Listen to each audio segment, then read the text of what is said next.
मैं सेफ आहान स्वागत करता हूं आप लोगों को अपने YouTube चैनल सेफ आहान्स किचन में। तो दोस्तों आज हम बनाने जा रहे हैं corn salt and paper. Corn salt and paper बनाने के लिए सबसे पहले हमें चाहिए कॉर्न।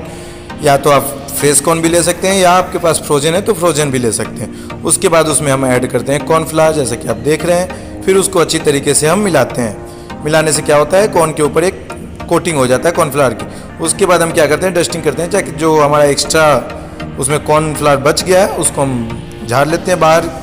उसके बाद हमें ऐड करते हैं इसमें वेजिटेबल का मीज़ा करते हैं। वेजिटेबल में हमें चाहिए ओनियन और आपका कैप्सिकम। फिर उसको काटने के बाद हम कॉर्न को अच्छी तरीके से गोल्डन होने तक फ्राई करते हैं। अब फाइनल बारी आती है इसको टॉस करने की। तो टॉस करने के लिए सबसे पहले हम लेंगे एक बर्तन लेंगे। बर्तन में हम डालते हैं ऑयल। ऑयल में हम फिर डालेंगे गार्लिक डालेंगे और जिंजर डालेंगे जो कि चॉप किया हुआ है। उसके बाद हम इसमें ऐड करते हैं हमारा ग्रीन वेजिटेबल जो कि कैप्सिकम है। उसके बाद हम इसमें ऐड करेंगे ओनियन जो कि चॉप किया हुआ है एकदम बारीक बारीक, आपको दिख रहा होगा। अब बारी आती है इसको अच्छी तरीके से मिलाने की या भूनने की। तो उसके बाद जैसा कि आप देख रहे हैं भुना जा रहा है अच्छे तरीके से। अब इसमें हम ऐड करते हैं, आपके बगल में दिख रहा होगा रखा हुआ है गोल्डन ब्राउन किया हुआ कॉर्न, पहले से हमने तल के रखा था। अब बारी आती है उसको ऐड करने की। तो दोस्तों अब हम इसमें कॉर्न को ऐड करते हैं। तो कॉर्न ऐड करने के बाद फिर हम इसको अच्छी तरीके से मिलाते हैं। उसके बाद अब इसमें बारी आती है ऐड करने की स्पाइसेस की।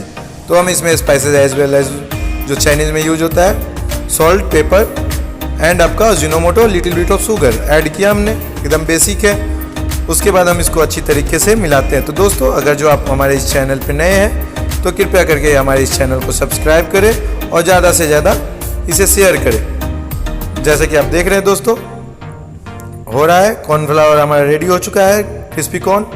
अब हम इसे सर्व करते हैं। तो हम इसे दो तरीके से सर्व कर सकते हैं। एक तो चाइनीज वे में ऐसे ही जैसा कि बन गया इसको सर्व कर दिया, और दूसरा इसको इंडियन वे में भी हम धनिया के पत्ती और नींबू के साथ सर्व कर सकते हैं।